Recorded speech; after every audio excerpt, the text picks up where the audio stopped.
information on their big screen. Right. What things can we do to make this look good on mobile? Okay, so things like image optimization, meaning that you want to make sure the size of the images, the weight of the images, how big those files are small enough. That's important. Kind of running through, set a limit. Really important. Flash. Don't use flash. Don't use it, right, yes. Just stop.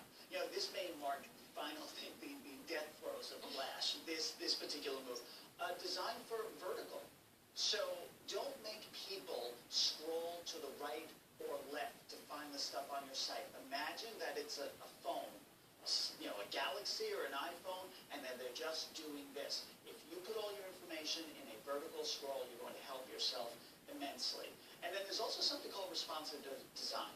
And this is really interesting because it's a site that's smart enough to know how to resize itself depending on the device we're looking at. So Mashable happens to be this kind of site where you can look at it on the desktop or you can look at it on something as small as the iPhone, and it's the same site, but it automatically resizes itself. It makes sense. And most developers right now understand what responsive design is. I mean, to me, that is the only answer when you're designing for mobile, because then you're not designing two separate experiences. You're taking your site, but it's tricky because, and I know this because we've gone through it with my own company, right? And you get something that is beautiful on the screen, and then you put it on your phone, and it just doesn't work. So it means a lot of forethought. It Right. really means that first of all, your site should be smart enough to recognize the kind of device it is on. Yep. Right? So it has to kind of sniff that information and then be resizing. But when you're designing, think about that. You've got all these panels wrapped up on the wall that show full width, half width, one column.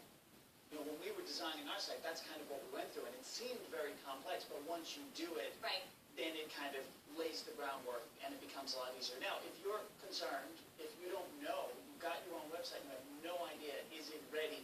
Google actually has set up a site, and will run a test for you and tell you thumbs up, thumbs down. That's great. All right. Well, Lance, it's so great to see you. You know, again, maybe this wasn't the mobile get-in that people were predicting, Right. but it is definitely a good reminder to everybody out there